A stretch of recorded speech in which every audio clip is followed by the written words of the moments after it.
My fellow Americans, we have come to a crossroads in this country where the public has been left with no choice but to rise up and overturn our government. Our country was founded on principles that have been taught in every classroom for hundreds of years. Yet our government has slowly stripped away these principles at an innocuous pace that has left us with few options in protecting our rights and redressing the government. We have watched with hope and pride as countries in the Middle East have risen up against their tyrannical burdens and await a new dawn of freedom and democracy in an area renowned for oppression. Some of us hoped that the American government would take heed in these uprisings and realize that the will of the people must be obeyed, lest the people overrun those who would seek to contain their liberty. Instead of caution or our own political rebirth, our government has taken this opportunity to make sure that the means by which other governments were brought down will not be available to anyone in this country who wishes to do the same. Our politicians condemned the suspension of internet and phone communications in parts of the world where people sought to organize against the government.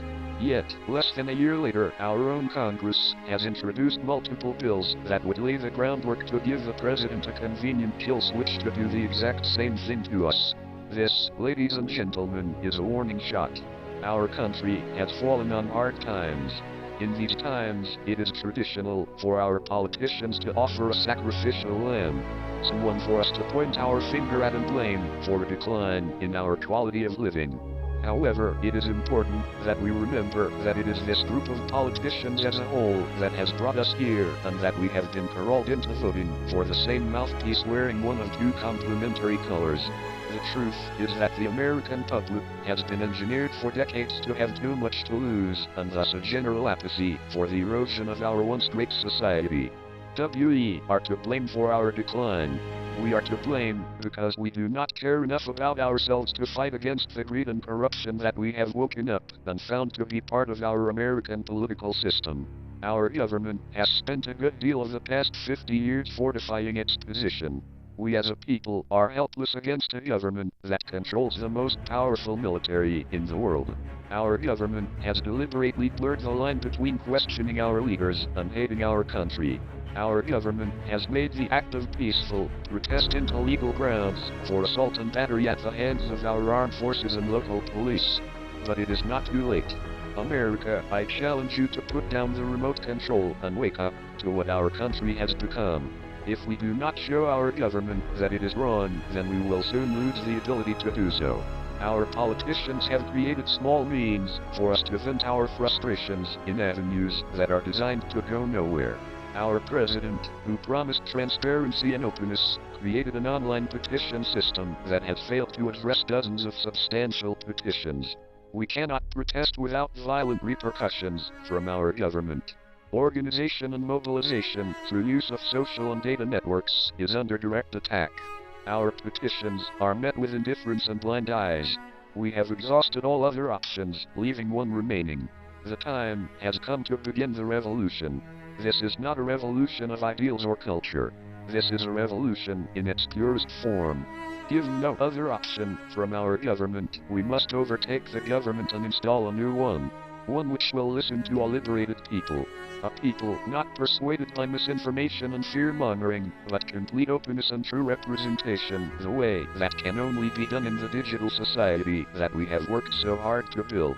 The time has come to stand up with one voice and fight back against a government who has long ago forsaken our public welfare in favor of corporate interests and its own self-perpetuation. Peaceful protests have run their course. We have succeeded in mobilizing a larger portion of the public. But we need to move forward.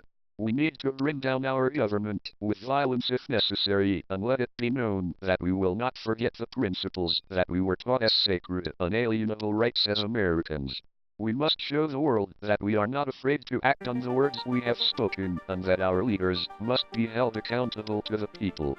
Government should fear the people, not the other way around. It is time. Throw down the possessions that now possess you, and ask yourself what is truly important in this life. Is reality television more important than liberty? Is a new car and a suburban mansion better than knowing that your children will be able to grow up in a free country? Our task is formidable. We must stand against a mighty government, one that has burrowed in deep into our social structure.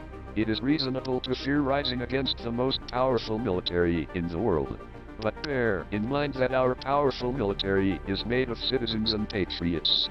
Their loyalty is to our country, not to our politicians. Our country we keep. Our bureaucrats we leave behind. Our armed forces is made up of a staggering number of citizens who chose service as a sole alternative to financial ruin. These are our people, not theirs. It is time. Spread the word. Organize. Plan. Believe that this revolution is coming, one way or another. Either we bring it to them, or it will happen to us while we have the wool of our creature comforts pulled over our eyes. Fight back. Fight for your families and your children's future. Fight for freedom. Fight now. We are anonymous. We are legion. We do not forgive. We do not forget. Expect us soon.